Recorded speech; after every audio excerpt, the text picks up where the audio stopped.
Hi hello ಎಲ್ಲರೂ ಹೇಗಿದ್ದೀರಾ? Welcome back to my channel. ನೀವು ನಮ್ಮ ಚಾನಲ್ನ ಲೈಕ್ ಮಾಡಿ, ಶೇರ್ ಮಾಡಿ, ಸಬ್ಸ್ಕ್ರೈಬ್ ಮಾಡಿ, ಹೀಗೆ ಸಪೋರ್ಟ್ ಮಾಡ್ತಾನೇ ಇರಿ. ಇವತ್ತು ನಾನು ಇಲ್ಲಿ ಎಗ್ ಬುರ್ಜಿ ಮಾಡ್ತಾಯಿದ್ದೀನಿ. ಏನಪ್ಪ ಇದು ಎಗ್ ಬುರ್ಜಿ ಎಲ್ಲರೂ ಮಾಡ್ತಾರೆ ಅಂತ ಅಂದ್ಕೊಬೇಡಿ. ನಾನು ನನಗೆ ಈಸಿ ಆಗಿರೋ ರೀತಿಲಿ ಹೇಗೆ ಮಾಡ್ತೀನಿ ಅದನ್ನು ನಾನು ನಿಮ್ಗೆ ತೋರಿಸ್ತಾ ಇದ್ದೀನಿ. ಇಲ್ಲಿ ಒಂದು 5 ಚಮಚ ಎಣ್ಣೆ ತೊಗೊಂಡಿದ್ದೀನಿ. ಸ್ವಲ್ಪ ಎಗ್ ಬುರ್ಜಿಗೆ ಎಣ್ಣೆ ಜಾಸ್ತಿನೇ ಬೇಕಾಗುತ್ತೆ. ಹಾಗೆ ಇಲ್ಲಿ ನಾನಿಲ್ಲಿ ಒಣಮೆಣ್ಸಿನ್ಕಾಯಿನ ತೊಗೊಂಡಿದ್ದೀನಿ. ಈ ಮೆಣಸಿನ್ಕಾಯಿ ಒಣಮೆಣಸಿನ್ಕಾಯಿ ಹಾಕೋದ್ರಿಂದ ಚೆನ್ನಾಗಿರುತ್ತೆ ಟೇಸ್ಟ್. ಆಮೇಲೆ ಖಾರನೂ ಲಿಮಿಟಾಗೇ ಇರುತ್ತೆ.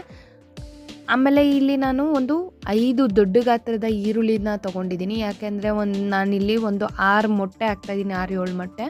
ಸೊ ಹಾಗಾಗಿ 5 ಈರುಳ್ಳಿ ತೊಗೊಂಡಿದ್ದೀನಿ. ಈರುಳ್ಳಿ ಕ್ವಾಂಟಿಟಿ ಜಾಸ್ತಿ ಇದ್ದಷ್ಟು ಚೆನ್ನಾಗಿರುತ್ತೆ. ಈಕ್ವಲ್ ಪ್ರಪೋರ್ಷನಲ್ಲೂ ತೊಗೋಬೋದು. ಅಂದರೆ 1 ಮೊಟ್ಟೆಗೆ 1 ಈರುಳ್ಳಿ ಅನ್ನೋ ಹಾಗೆ 5 ಮೊಟ್ಟೆಗೆ 5 ಈರುಳ್ಳಿ, 6 ಮೊಟ್ಟೆಗೆ 6 ಈರುಳ್ಳಿ ತೊಗೋಬೋದು. ಬಟ್ ನಾನಿಲ್ಲಿ ದೊಡ್ಡ ಈರುಳ್ಳಿ ಇದ್ದಿದ್ದರಿಂದ ನಾನು 5 ಈರುಳ್ಳಿ ತೊಗೊಂಡಿದ್ದೀನಿ. ಈ ಈರುಳ್ಳಿನ ಎಣ್ಣೆಲಿ ಕೆಂಪಗಾಗೋವರೆಗೂ ಹುರ್ಕೊಬೇಕು. ಇದಕ್ಕೆ ಸ್ವಲ್ಪ ಸಾಲ್ಟ್ನ ಕೂಡ ಆ್ಯಡ್ ಮಾಡ್ತೀನಿ. ಯಾಕೆಂದರೆ ಸ್ವಲ್ಪ ಬೇಗ ಬೇಯುತ್ತೆ. ಸ್ವಲ್ಪ ಜಾಸ್ತಿ ಹಾಕ್ಬಾರ್ದು, ಸ್ವಲ್ಪ ಅಷ್ಟೇ, ಈರುಳ್ಳಿ ಬೇಯೋಷ್ಟಷ್ಟೇ ಹಾಕಬೇಕು. ಅದಾದಮೇಲೆ ಚೆನ್ನಾಗಿ ಫ್ರೈ ಮಾಡಬೇಕು. ಮಿನಿಮಮ್ ಒಂದು 5 ಮಿನಿಟ್ಸ್ ಆದರೂ ಇದನ್ನು ಈ ಥರ ಮಾಡಬೇಕು. ಆ್ಯಕ್ಚುಲಿ ನಾನು ಯಾಕೆ ಈ ಥರ ತುಂಬ ಈಸಿಯಾಗಿ ತೋರಿಸ್ತಾ ಇದ್ದೀನಿ ಅಂದರೆ, ಈಗಿನ ಟೈಮಲ್ಲಿ ಅಂದರೆ ಎಲ್ಲ ವರ್ಕ್ ಪ್ರೆಷರು, ಕೆಲ್ಸಕ್ಕೆ ಹೋಗ್ತಾ ಇರ್ತಾರೆ. ಸೊ ಹಾಗಾಗಿ ಅವ್ರಿಗೆಲ್ಲ ಅಡುಗೆ ಮಾಡೋಷ್ಟು ಆಗಿನ ಕಾಲದಷ್ಟು ಪುರ್ಸೋತಿರಲ್ಲ. ಅಂದರೆ ಮನೇಲಿರೋರ್ಗೆ ಇಟ್ಸ್ ಓಕೆ, ಆಮೇಲೆ ಮನೇಲಿ ಯಾರಾದರೂ ಮಾಡ್ಕೊಡೋರ್ಗೂ ಇಟ್ಸ್ ಓಕೆ. ಬಟ್ ನಾನು ಹೇಳ್ತಾ ಇರೋದು, ಈ ಬ್ಯಾಚುಲರ್ಸ್ ಇರ್ತಾರೆ, ಅವ್ರಿಗೆಲ್ಲ ಇಷ್ಟೊಂದೆಲ್ಲ ಟೈಮ್ ಇರಲ್ಲ. 8-9 ಗಂಟೆಗೆ ಮನೆಗೆ ಹೋಗ್ತಾರೆ. ಮನೆಗೆ ಹೋಗಿ ಈಚೆ ಕಡೆ ತಿಂದು ಅಂದರೆ ಹೋಟೆಲ್ ಊಟ ತಿಂದು ಹೊಟ್ಟೆ ಫುಲ್ ಹಾಳಾಗ್ಬಿಡುತ್ತೆ. ಸೊ ಮನೇಲಿ ಏನಾದರೂ ರುಚಿಯಾಗಿ ನಾವೇ ಮಾಡ್ಕೊಳ್ಳೋಣ ಅನ್ಕೋತಾರೆ. ಸೊ ಬರಲ್ಲ. ಸೊ ಹಾಗಾಗಿ ನಾನು ಈಸಿಯಾಗಿ ಸಿಂಪಲ್ಲಾಗಿ ಹೇಳ್ಕೊಡ್ತೀನಿ. ನಾನು ಎಕ್ಸ್ಟ್ರಾ ತುಂಬ ಅದು ಇದು ಪೇಸ್ಟು ಅವೆಲ್ಲ ಏನೂ ಹಾಕೋಕ್ಕೋಗಲ್ಲ. ನೋಡಿ, ಇಲ್ಲಿ ಈರುಳ್ಳಿ ಇಷ್ಟು ಬೆಂದಿದೆ. ಇಷ್ಟು ಕೆಂಪಗಾದರೆ ಸಾಕು. ಇಷ್ಟು ಕೆಂಪಗಾದ್ಮೇಲೆ ನಾವು ಇದಕ್ಕೆ ಮೊಟ್ಟೆನ ಒಡೆದು ಬಿಡಬೇಕು. ಮೊಟ್ಟೆ ಒಡೆದು ಬಿಟ್ಟಾದಮೇಲೆ ಅದು ಹೇಗೆ ಮಾಡೋದು ಅಂತಲೂ ನಾನು ತೋರಿಸ್ತೀನಿ. ನೋಡಿ, ಈ ಥರ ಕೆಂಪಗಾದರೆ ಸಾಕು. ಈಗ ಇದನ್ನು ಸಿಮ್ಮಲ್ಲಿ ಇಟ್ಬಿಡೋಣ. ಊರಿನ ಸಿಮ್ಮಲ್ಲಿ ಇಟ್ಬಿಟ್ಟು ನಾನಿಲ್ಲಿ ಒಂದೇ ಮೊಟ್ಟೆನ ಅಂದರೆ ಮೊಟ್ಟೆ ಒಡೆದು ಬಿಡ್ತೀನಿ. ಆಮೇಲೆ ಅದನ್ನು ಹೇಗೆ ಫುಲ್ಲು ಹುಡಿಯಾಗಿ ಅದು ಹೇಗೆ ಬರುತ್ತೆ ಅನ್ನೋದು ಕೂಡ ತೋರಿಸ್ತೀನಿ ನಾನು. ನೋಡಿ, ಇಲ್ಲಿ ಒಂದು 7 ಮೊಟ್ಟೆನೇ ತೊಗೊಂಡಿದ್ದೀನಿ ನಾನಿಲ್ಲಿ. ಇದನ್ನು ಈ ಥರ ಎಲ್ಲ ಒಡೆದು ಬಿಟ್ಟಾದಮೇಲೆ ಹೇಗೆ ಮಾಡೋದು ಅಂತಲೂ ತೋರಿಸ್ತೀನಿ. ಸೊ ಆಲ್ಮೋಸ್ಟ್ ಔಟ್ಸೈಡ್ ಊಟ ಮಾಡೋದನ್ನ ಕಡಿಮೆ ಮಾಡಿ, ಆದಷ್ಟು ಈಸಿಯಾಗಿ ಮನೆಯಲ್ಲೇ ಮಾಡ್ಕೊಳ್ಳಿ. ಮನೇಲಿ ಮಾಡ್ಕೊಂಡಿದ್ದು ಹೆಲ್ತಿಯಾಗಿ ಹೈಜಿನಿಕ್ ಆಗಿರುತ್ತೆ.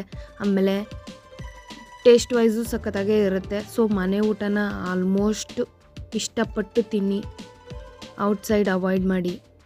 ನಾನು ಎಲ್ರಿಗೂ ಹೇಳ್ತಾ ಇರೋದು, ಪರ್ಟಿಕ್ಯುಲರಾಗಿ ಏನಿಲ್ಲ. ಔಟ್ಸೈಡೆಲ್ಲ ಊಟ ಮಾಡೋದ್ರಿಂದ ಆರೋಗ್ಯಕ್ಕೆ ತುಂಬಾ ಎಫೆಕ್ಟ್ ಆಗುತ್ತೆ. ಸೊ ಹಾಗಾಗಿ ಮನೆಯಲ್ಲಿ ಈಸಿಯಾಗಿ ಮಾಡಿಕೊಂಡು ತಿನ್ನಿ.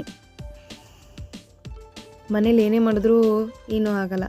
ಬಿಕಾಸ್ ನಾವು ನೋಡಿ ಮಾಡಿ ಮಾಡ್ಕೊಂಡಿರ್ತೀವಿ. ಆಮೇಲೆ ಫುಲ್ ಹೈಜಿನಿಕ್ ಆಗಿರುತ್ತೆ, ಏನು ಪ್ರಾಬ್ಲಮ್ ಆಗಲ್ಲ.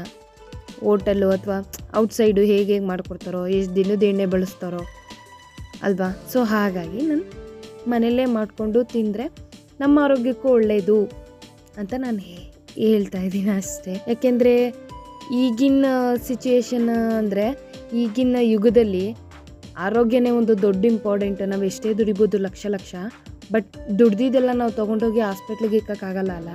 ಸೊ ಹಾಗಾಗಿ ಆರೋಗ್ಯನ ನಾವು ಚೆನ್ನಾಗಿ ಮೇಂಟೈನ್ ಮಾಡಿದ್ರೆ ದುಡ್ಡು ಉಳಿಯುತ್ತೆ, ಆರೋಗ್ಯನೂ ಉಳಿಯುತ್ತೆ. ಹಾಗೆ ಈಗಿನ ಕಾಲದಲ್ಲಿ ಆರೋಗ್ಯನೇ ಒಂದು ದೊಡ್ಡ ಭಾಗ್ಯ. ಏನು ಆಸ್ತಿ ಅಂತಸ್ತು ಮಾಡಿದ್ದೀವಿ ಅನ್ನೋದಕ್ಕಿಂತ ಆರೋಗ್ಯ ಒಂದಿದ್ದರೆ ಅವೆಲ್ಲ ತಾನಾಗೇ ಬರುತ್ತೆ. ಆರೋಗ್ಯನೇ ಇಲ್ಲ ಅಂದರೆ ಕೋಟಿ ಆಸ್ತಿ ಇದ್ರೂ ಲಕ್ಷ ಮಾರ್ಬಿಟ್ಟು ಆರೋಗ್ಯ ರೆಡಿ ಮಾಡಿಸ್ಕೊಳ್ಳೋದ್ರಲ್ಲೇ ಆಗಿಬಿಡುತ್ತೆ. ಅದು ಅಲ್ಲದೆ ಈಗ ಅದು ಇದು ವೈರಸ್ಸು, ಕೋವಿಡ್ಡು, ಅದು ಇದು ಅಂತ ಬೇರೆ. ಸೊ ಹಾಗಾಗಿ ನಮ್ಮ ಹೆಲ್ತ್ನ ನಾವು ಕಾಪಾಡಿಕೊಳ್ಳೋದ್ರಲ್ಲಿ ಏನೂ ಪ್ರಾಬ್ಲಮ್ ಆಗಲ್ಲ. ಸೊ ನಮ್ಮ ಬಾಡಿನ ನಾವು ನಮಗೆ ಮೇಂಟೈನ್ ಮಾಡೋ ಥರ ಇಟ್ಕೊಬೇಕು.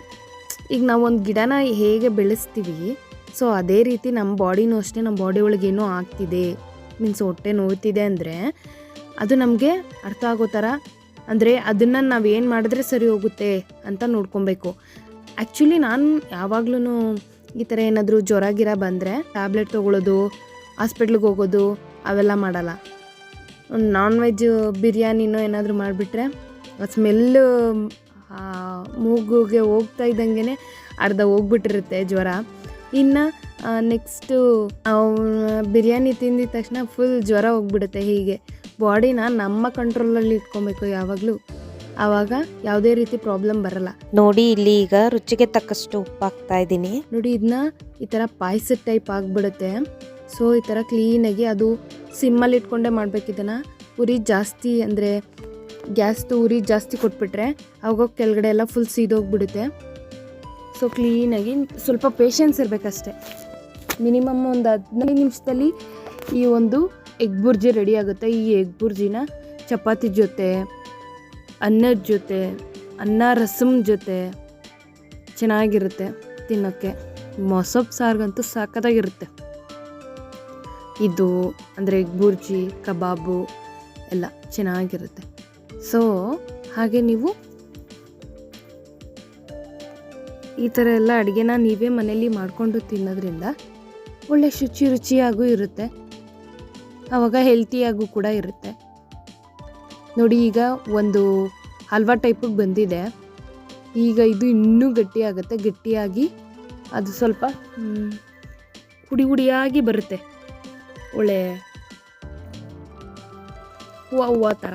ನೋಡಿ ಈಗ ಇದಕ್ಕೆ ಸ್ವಲ್ಪ ನಾನಿಲ್ಲಿ ಪೆಪ್ಪರ್ ಹಾಕಿದ್ದೀನಿ. ಅದು ಸ್ಕಿಪ್ ಆಗೋಗಿದೆ, ಸಾರಿ, ವಿಡಿಯೋದಲ್ಲಿ. ಪೆಪ್ಪರ್ ಪೌಡ್ರು 1 ಸ್ಪೂನ್ ಹಾಕಿದ್ದೀನಿ.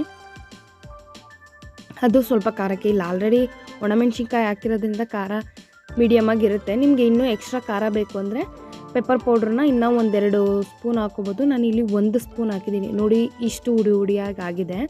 ಈಗ ಇದಕ್ಕೆ ಇನ್ನೊಂಚೂರು ಕ್ಲೀನಾಗಿ ನೋಡಿ ಈ ಥರ ಕ್ಲೀನಾಗಿ ಹುರ್ಕೊಬೇಕು. ನೋಡಿ ಈಗ ನಿಮಗೆ ಆಲ್ರೆಡಿ ಕಾಣಿಸ್ತಾ ಇದೆ ಹೇಗೆ ಹುಡಿಯಾಗಿ ಆಗ್ತಿದೆ ಅಂತ. ಅಂದರೆ ಬಾಣಲಿಗೆ ಏನೂ ಅಂಟ್ಕೋತಾ ಇಲ್ಲ. ಸೊ ಕ್ಲೀನಾಗಿ ಈ ಥರ ಉರಿಯೋದ್ರಿಂದ ಇನ್ನೊಂದು 5 ನಿಮಿಷ ಉರಿಯೋದ್ರಿಂದ ಚೆನ್ನಾಗೇ ಬರುತ್ತೆ. ನೋಡಿ ಇಲ್ಲಿ ಲಾಸ್ಟಲ್ಲಿ ನಾನು ಕೊತ್ತಂಬರಿನ ಹಾಕಿ ಒಂದು 5 ನಿಮಿಷ ತಿರುಗಿಸಿ ಆಫ್ ಮಾಡ್ತಾಯಿದ್ದೀನಿ. ಅಂದರೆ ಇಲ್ಲಿಗೆ ಎಗ್ ಬುರ್ಜಿ ರೆಡಿ ಆಯಿತು ಅಂತ. ಈ ಎಗ್ ಬುರ್ಜಿನ ಕೆಲವು ಥರ ಮಾಡ್ತಾರೆ. ನಾನು ನಮ್ಮ ಮನೇಲಿ ಹೀಗೆ ಮಾಡೋದು ಸಿಂಪಲ್ಲಾಗಿ. ಅದು ಆ್ಯಕ್ಚುಲಿ ಚಪಾತಿ ಎಗ್ ಬುರ್ಜಿನೇ ಸಕ್ಕತ್ತಾಗಿರುತ್ತೆ. ಒಂದು ಮಸ್ತ್ ಕಾಂಬಿನೇಷನ್ ಅಂತಲೇ ಹೇಳ್ಬೋದು. ಚೆನ್ನಾಗಿರುತ್ತೆ. ನೀವು ಕೂಡ ಮನೇಲಿ ಟ್ರೈ ಮಾಡಿ ಹೇಗೆ ಬಂತು ಅಂತ ನನಗೆ ಕಮೆಂಟ್ ಹಾಕಿ ತಿಳಿಸಿ. ಈಗ ಇಲ್ಲಿ ಗಾರ್ನಿಷಿಂಗೋಸ್ಕರ ನಾನು ಸ್ವಲ್ಪ ಕೊತ್ತಂಬರಿನ ಯೂಸ್ ಮಾಡ್ತಾಯಿದ್ದೀನಿ. ಕೊತ್ತಂಬರಿನ ಹಾಕಿ ಅದನ್ನು ಸ್ವಲ್ಪ ಈ ಥರ ತಿರುಗಿಸ್ಬೇಕು. ನೀವು ಹಾಕೋ ಕಮೆಂಟಿಂದ ಆವಾಗ ನನಗೆ ಗೊತ್ತಾಗುತ್ತೆ, ಓ ಹೇಗಿತ್ತು, ಹೇಗೆ ಬಂತು ಅಂತ.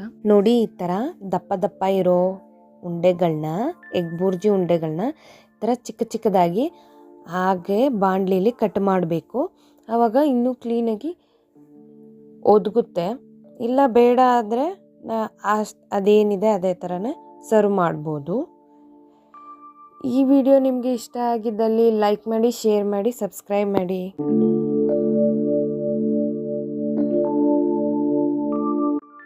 Thank you so much.